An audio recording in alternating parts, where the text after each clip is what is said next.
Dobar dan, moje ime je Filip Lukić, ovo je Screening. Srbija ponovo bez poglavlja, odnosno klastera, što znači da skoro 2 godine neće biti ostvaren nikakav napredak u evropskim integracijama. Umesto toga, Evropska unija konstatuje da Srbija ima ozbiljne probleme u oblasti vladavine prava, pre svega kada je reč o nezavisnosti sudstva i političkom pritisku koji trpe sudije i tužioci. Vlast kaže, Evropska unija nije spremna za novu metodologiju, iako je Srbija uradila sve. Ko nije uradio svoj deo posla i da li opet Brisel ne želi da konstatuje da Srbija munjevitom brzinom sprovodi reforme. Upravo o svemu tome razgovaramo sa Jovanom Spremo iz Jukoma i koordinatorkom za poglavlje 23 Nacionalnog konventa o Evropskoj uniji. Jovana, dobar dan, hvala što govorite za Screening. Čuli smo ovo pomalo apsurdno objašnjenje ministarke za evropske integracije da zapravo Srbija nije otvorila nove klastere, odnosno klaster, zbog toga što Evropska unija nije spremna za otvaranje novih poglavlja. Međutim, treba podsjetiti da je Evropska unija nedavno objavila non-paper o vladavini prava koji upravo govori da postoje ozbiljni problemi kada je reč o vladavini prava i generalno o nezavisnosti sudstva. Dakle, ko tu nije spreman na kraju? Evropska unija ili Srbija? Najlakše je uvek reći da je neko drugi kriv. I to je verovatno ideja vodilja ministarke u ovom momentu, jer svakako i Evropska unija se i dalje prilagođava tom novom sistemu klastera. Srbija je već krenula u tom pravcu, ali mi istovremeno nemamo nekoga ko će sada biti, na primjer, na čelu klastera za poglavlje 23, bar nemamo formalno tu informaciju. Sada postaviti pitanje ko tu nije spreman ili kako, mislim da niz prethodnih izveštaja Evropske komisije i non-papera govori koliko mi nismo spremni u oblasti vladavine prava. I ako pogledate ovaj nedavni non-paper, ovde se jasno vidi da oni naglašavaju da se neke stvari sada dešavaju i da su oni vrlo svesni toga, to u poslednje 2-3 meseca, ali da ne žele da ulaze u efekte toga i da će se to tek proceniti sa godišnjim izveštajem, što znači u redu, mi vidimo da vi nešto radite, ali nije baš da mi tako ocenjujemo vladavinu prava, da samo krenemo u različite procese, a da uopšte ne vidimo šta je suština. Ali čini se to, Srbija je u poslednja 2-3 meseca, kao što ste rekli, ubrzano krenula da neke stavke ispunjava ono što se od nje očekuje. Ministarka je tvrdila da je to sve zbog nove metodologije, kako bi Srbija uhvatila priključak. Međutim, to se sada nije isplatilo, bar vidimo po tome što Srbija neće otvoriti novi klaster. Da li sada možemo očekivati ponovo da će Srbija na neki način zaboraviti svoje obaveze iz poglavlja 23 i svega onoga što bi trebalo da ispuni?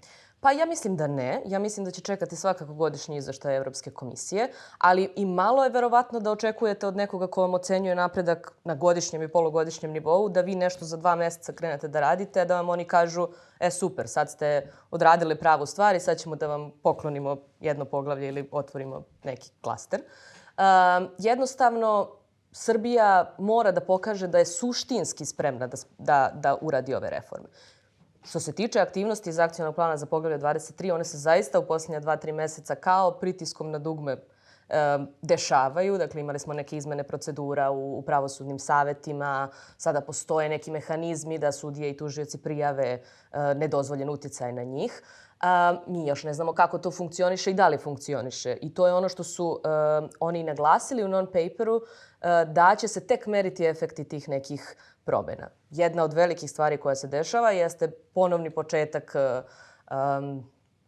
procesa promene Ustava u delu koji se odnosi na pravosuđe i to je ono gde su sada uprte sve oči i iz Brisela i domaće javnosti i drugih međunarodnih institucija koje prate zapravo razvoj demokratskih institucija i primjenu vladavine prava u Razgovarat ćemo o toj promeni Ustava. Međutim, ono što bih želeo da vas pitam jeste da li je ponovo to ispunjavanje ubrzano tih nekih stavki koje se nalaze u akcijnom planu, samo štikliranje koje smo viđali i ranije prethodnih godina, pogotovo kada je reč o poglavlju 23, a da zapravo sada nova metodologija jasno kaže da više tog štikliranja ne može biti i da će se suštinski meriti taj stvarni napredak, odnosno politička volja da se neke stvari menjaju.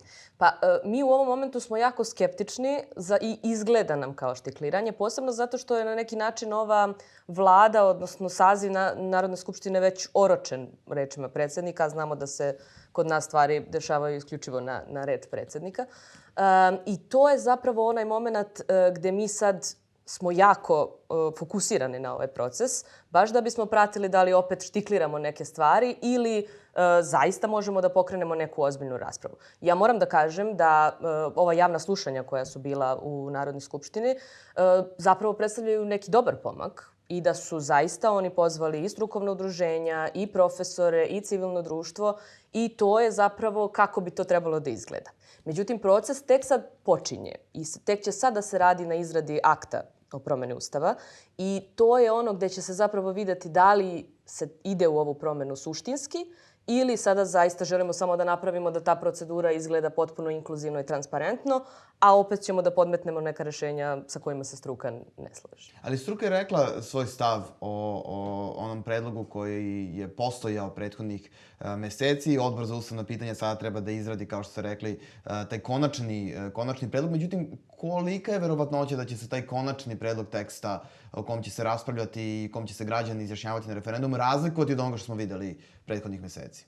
Odbor u stvari utvrđuje tekst, odnosno taj akt o promeni Ustava i apsolutno je na odboru kako će on da pristupi tome. Mi smo preporučili zapravo da odbor u skladu sa procedurom koju Poslovnik Skupštine dozvoljava, formira posebnu radnu grupu u koju će uključiti eminentne profesore, predstavnike iz pravosudnih saveta, strukovna udruženja, civilno društvo, koji će zapravo, gde ćemo mi znati imena ljudi koji će da stanu iza teksta Ustava. Da li će se koristiti prethodni tekst? Ja moram da kažem da je nekako i od strane Brisela to odobreno. Mi se apsolutno ne slažemo sa tim iz principijelnih pre svega razloga. Jer ako procedura nije bila u skladu sa Ustavom, ako je neko iskoristio priliku da zavara međunarodnu zajednicu, uključujući Venecijansku komisiju, zašto mi opet pričamo o tim rešenjima ako smo se već složili da neki od tih koraka su bili zapravo potpuno u suprotnosti sa ustavnom procedurom. Hajde samo da razmislimo kada je reč o Venecijanskoj komisiji. Dakle, vlast tvrdi dobili smo saglasnost Venecijanske komisije, ispravili smo sve ono što je Venecijanska komisija od nas tražila. Strukovna udruženja i dalje govore da to nije baš tako i da nije dobijeno mišljenje, odnosno odobrenje čitave Venecijanske komisije, već samo sekretarijata. Dakle, mi smo u junu 2018. godine na taj tekst dobili mišljenje od eksperata Venecijanske komisije, ekspertsko mišljenje, koje je dalo niz preporuka kako može da se unapredi, dakle, različitih načina kako bi tekst mogao da se unapredi. I ako pogledate, Društvo sudija Srbije je, na primjer, izradilo odličan pregled koliko nije primenjeno tih preporuka koje je Venecijanska komisija dala u onoj finalnoj verziji koja je navodno dobila odobrenje Venecijanske komisije. Navodno, je li dobila ili nije? Kad je da to razjasnimo? Navodno. Tada je iskorištena jedna procedura koja je prethodno samo jednom, i to u nekim hitnim slučajevima, u slučaju Ukrajine, primenjena, a to je da sekretarijat Venecijanske komisije da memorandum o saglasnosti sa time da je tekst u redu. E sada, zašto je to učinjeno? Mi dalje nemamo objašnjenje. Nije bilo hitan postupak, nije bilo razloga da, dakle, eksperti Venecijanske komisije ne kažu, uporede ponovo da li smo prošli određene stvari, da li smo unapredili određena rešenja. Dakle, toga nije bilo. Sa druge strane... Ko čini sekretarijat Venecijanske komisije? Dakle, ko su ti ljudi koji su dali odobrenje na taj tekst? To je administrativno telo, u suštini. Tako da nama samima nije jasno zašto nisu eksperti dali mišljenje, nego dakle, jedan administrativni organ Venecijanske komisije. Znači, suštinski Srbija nije dobila ekspertsko mišljenje i odobrenje da su predložene izmene Ustava u skladu sa evropskom tradicijom? Da, Srbija je dobila ekspertsko mišljenje, ali nije bilo provere koliko je ona zapravo taj tekst prilagodila onim rešenjima koje je Venecijanska komisija dala. Sa druge strane, mi smo imali mišljenja i konsultativnog veća sudija i konsultativnog veća tužilaca, koje su takođe tela Venecijanske komisije, koji su zapravo procenjivali tu finalnu verziju teksta i koji su ukazali da je ona pre svega nije u skladu sa evropskim standardima nezavisnosti, a sa druge strane da neka rešenja čak nude manji nivo nezavisnosti u odnosu na postojeće rešenje. Je li sve to Evropskoj komisiji promaklo? Pa, ne znamo da li je promaklo. Mislim, ceo ovaj proces praćenja poglavlja i napretka u poglavlju je prilično politički proces. Mislim, tu se neke stvari vagaju na različite načine. Ono što je sigurno nije promaklo jeste da je cela procedura do odlaska dokumenta Venecijanskoj komisiji bila van Ustava, praktično.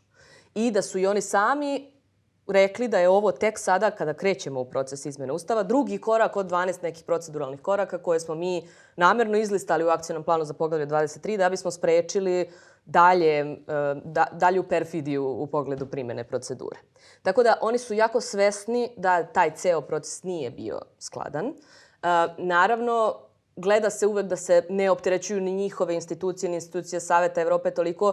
Naravno da ukoliko oni pošalju isti tekst, nema poente da ga gleda ponovo Venecijanska komisija. Ali mislim da je jako važno da taj tekst ne bude onaj tekst, odnosno da odbor prvu verziju koju ponudi, bez obzira da li će formirati radnu grupu ili će članovi odbora na neki način pozvati neke konsultate. Ja sad ne znam kako oni mogu to da urade, to je malo jedno nesrećno rješenje kako je to postavljeno poslovnikom. On utvrđuje tekst, tako da ovdje može više opcija da se desi kako će onda utvrdi taj tekst.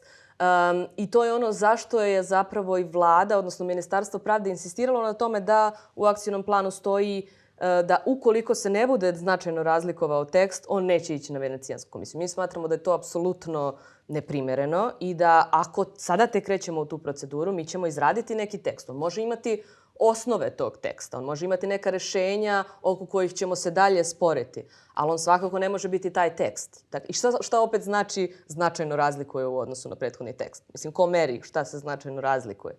Ministarstvo pravde. Pa u ovom momentu Ministarstvo pravde nema više nikakve ingerencije nad tim tekstom. Dakle, to je sada sve u Narodnoj skupštini.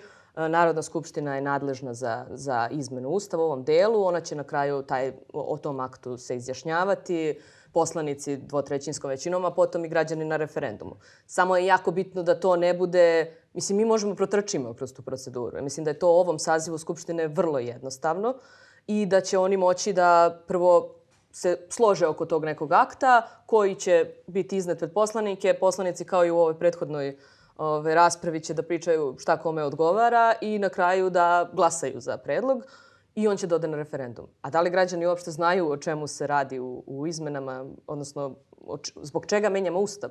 Da li poslanici uopšte znaju da li poslanici znaju? Zašto će glasati u tom koraku? Pa mislim da smo mi videli u ovom koraku kad je trebalo samo da odobre predlog o promeni Ustava, za koji su oni svi glasali, da smo imali različita mišljenja, čak i oni koji su glasali za, koji su bili stava da je sudstvo dovoljno nezavisno, da im ne treba davati više nezavisnost, pa smo imali one koji su direktno kritikovali određene sudije, što je zabranjeno, ne samo njihovim poslovnikom, ne samo kodeksom ponašanja poslanika, nego i posebnim kodeksima koji se odnose na komentarisanje sudskih presuda, plus što sada imamo i ovo telo koje sam pomenula na početku, odnosno različite procedure i u jednom i u drugom pravosudnom savetu koji mogu gde sudije i tužioci mogu da pokrenu procedure protiv predstavnika vlasti, poslanika ili slično, ukoliko oni njima ugrožavaju nezavisnost. Ono što isto zanimljivo bilo jeste da je predsjednik Narodne skupštine Ivica Dačić u jednom momentu rekao neka se Evropska unija izjasni hoće li promenu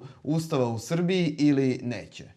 Šta uopšte Evropska unija ima da se izjašnjava o tome da li Ustav u Srbiji treba da se menja i na koji način?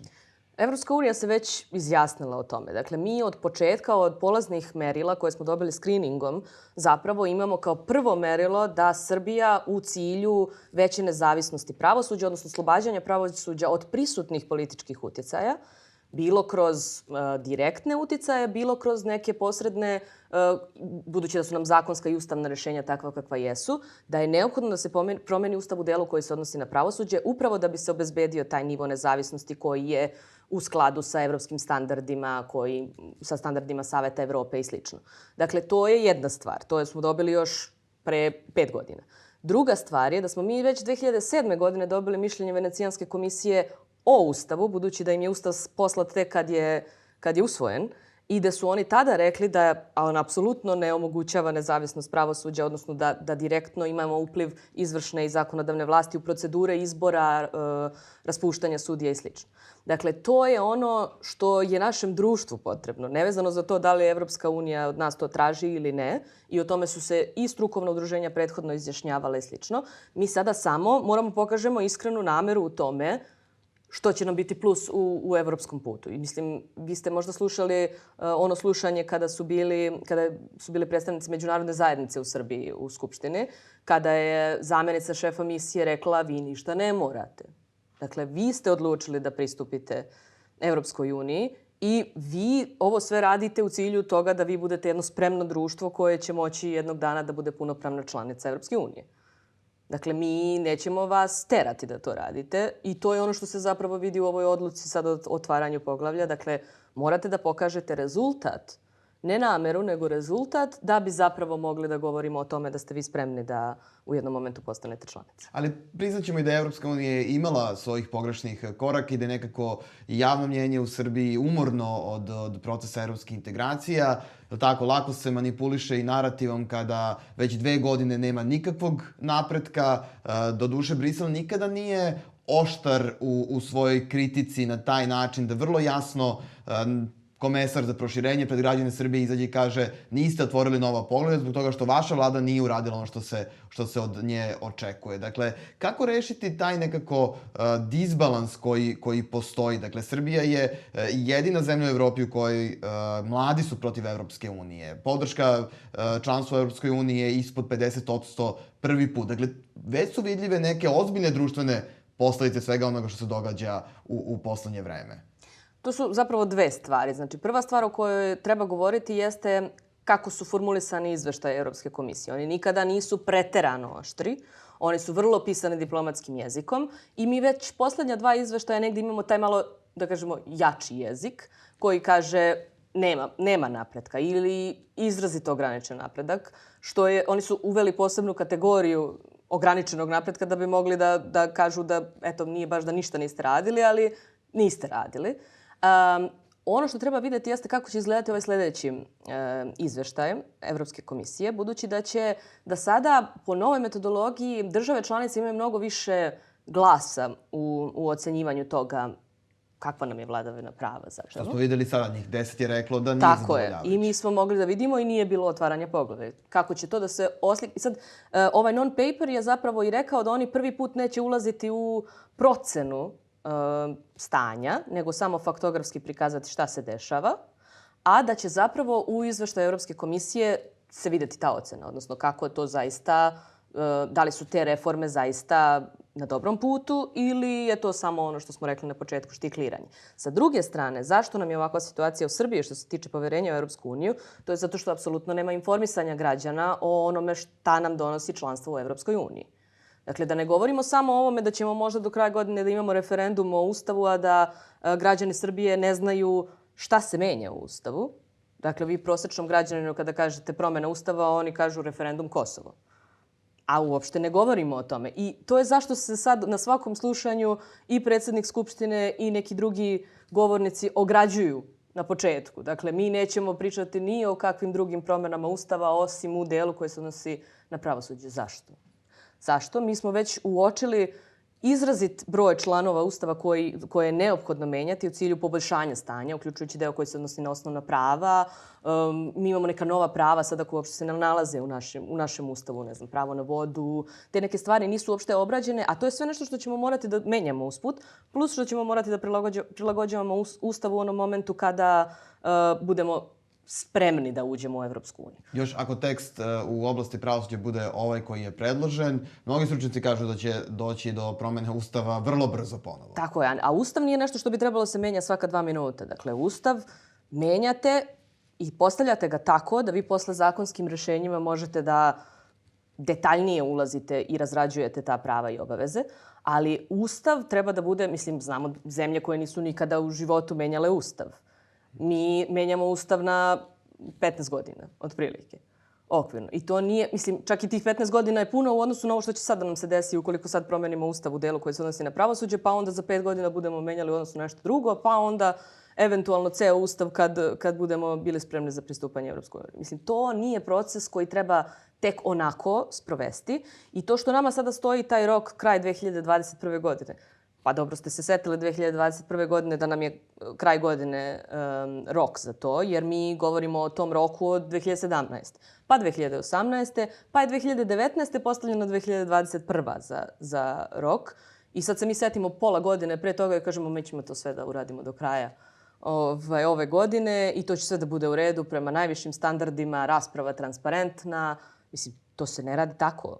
Dakle, ovdje je potrebna ozbiljna debata u društvu da bi se iznedrila rešenja koja će da budu rešenja za stalno. I onda zašto poslanici su imali na raspolaganju da kažu 1/3 nas može da kaže mi menjamo Ustav ne samo u ovom delu koji je predložila vlada, nego ćemo menjamo i ovo, i ovo, i ovo, i ovo.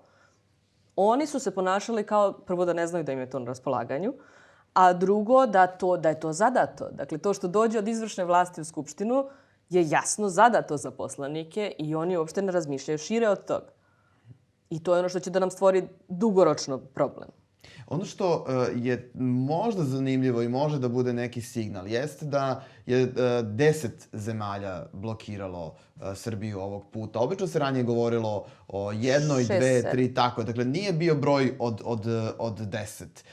Da li to govori da Evropska unija će zaoštriti svoj stav prema Srbiji ili je ovo na neki način možda i splet okolnosti, pandemija sa kojom se Evropska unija bori? Dakle, da li je ovo poruka, ovo nije moment za novi korak u procesu proširenja, jer naši birači, evropski birači na to neće gledati blagonaklono, ili je zaista signal da stvari u Srbiji ne funkcionišu? Ja mislim da je to samo signal da one neće još jednu Mađarsku ili Poljsku u svom članstvu. I da zapravo na ovaj način sve strože posmatraju proces i sve strože mere vladavinu prava zemljama kandidatima iz razloga da ne bi morale da se nose s time kad oni uđu u Evropsku uniju. I mislim da je ovo zapravo samo pokazatelj da se sama Evropska unija sad reformiše u tom smeru u kontekstu poštovanja vladavine prava. Ne znam da li ćemo u budućnosti, mislim imat ćemo sada ovu konferenciju o budućnosti Evrope.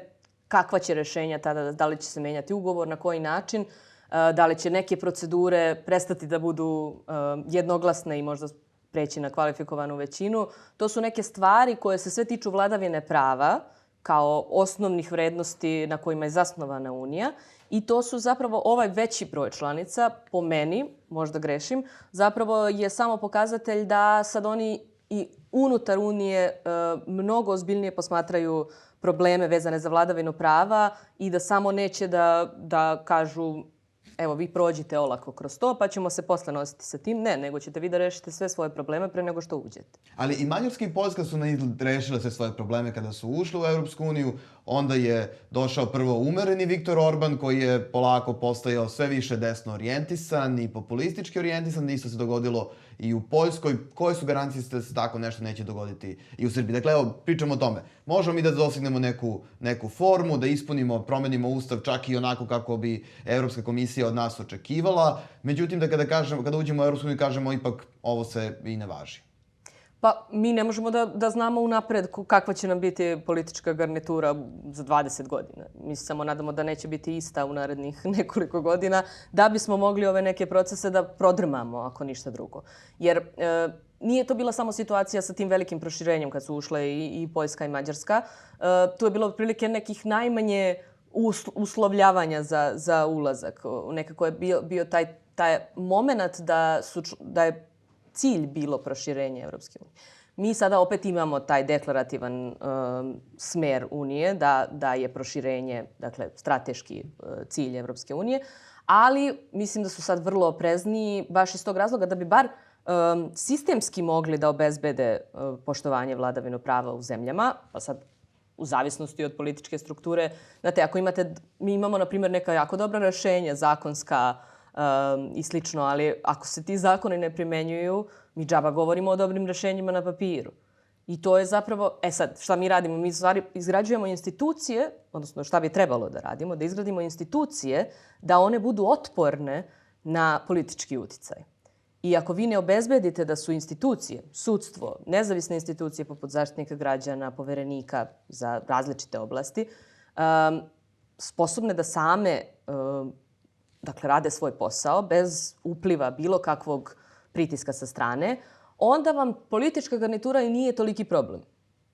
Ali da li je problem kada političkoj garnituri u Beogradu stižu podrške od Viktora Orbana, kada Marine Le Pen kaže da Srbija nema interes da uđe u Evropsku uniju, ona će biti verovatno jedna od najozbiljnijih protiv kandidata Emanuelu Macronu na francuskim izborima za predsjednika. Dakle, kakva je to Srbija izgradila prijatelje u Evropskoj uniji? Dakle, ko je to ko zagovara suštinski približavanje Srbije Evropskoj uniji? Pa mi očigledno imamo sve te desne prijatelje, odnosno naša politička garnitura gradi te veze, ali mislim da je tu jako bitna još jedna uloga, a to je da Srbija igra na dva fronta, da ona dakle ne gleda Evropsku uniju kao samo jednog saradnika, nego videli smo i u toku pandemije, veći su nam prijatelji bili i Kina i Rusija i slično, nego Evropska unija. Sada, koliko je to pametno za Srbiju, pa evo, stekli smo neke prijatelje unutar Evropske unije koji se u suštini zapravo protive nekim rešenjima na nivou Evropske unije i onda pronalaze u tim nekim radikalnim pravcima kretanja, ne znam kako da ih nazovem, zapravo prijateljske odnose. Zato nam je zapravo zato dobijamo neke ustupke kada je u pitanju Brisel, jer mi imamo dobre veze sa Mađarskom, imamo komesara Varhelija, koji takođe, mislim, čovek... A jesu li to veze koje pomažu? Dakle, kada Holandija gleda da Varhelji ili Viktor Orban zagovaraju članstvo Srbije u Evropskoj uniji, kažu Srbija radi odlično svoj posao, sprovodi reforme, imajući u vidu kakve probleme Evropska unija ima sa samom Mađarskom. Dakle, Holandija može da kaže, čekajte, šta će nama još jedan ovakav prijatelj? Pa tako i Holandija i ovih drugih 9 zemalja mogu uvek da kažu ne, mi nećemo, evo, kao što se sad desilo. Nema šanse da vi nama kažete da ste vi krenuli da radite nešto 2 meseca pre nego što mi napišemo izveštaj. To prosto jednostavno zamajavanje javnosti. Ali mislim da ne ide na ruku Srbiji unutar Evropske unije, posebno od ovih članica koje imaju vladavinu prava kao prioritetnu oblast, da su nam najbolji prijatelji u Evropskoj uniji upravo Mađarska, Poljska ili desna strana u Francuskoj. Mislim, to su vrlo kritični politički potezi, ali svakako da u ovom momentu koriste. Mislim, to je ono što sam na početku rekla. Ovaj proces je vrlo politički i bez obzira na to šta se dešava u realnosti, uvek možemo da očekujemo neočekivano rešenje. Mi smo tako na isti način nismo očekivali da će Evropska komisija da kaže dobro, možete da se ugledate na tekst Ustava koji je prethodno Ministarstvo pravde ponudilo, odnosno možete počnete od njega. Mislim, za nas je to kritično, jer ako ste kritikovali ceo proces i ako ste rekli da nije u skladu sa Ustavom, zašto bi se sada oslanjali na taj neki tekst koji postoji ili ne postoji? Ono što pre toga čekamo svakako jeste izveštaj Evropske komisije na jesen, koji će se pre svega biti fokusiran, pretpostavljamo i na vladavinu prava, od čega će zavisiti eventualno otvaranje novih klastera u decembru. Jovana, hvala mnogo na razgovoru za screening. Hvala i vama. Bila ovo Jovana Spremo i još jedan screening.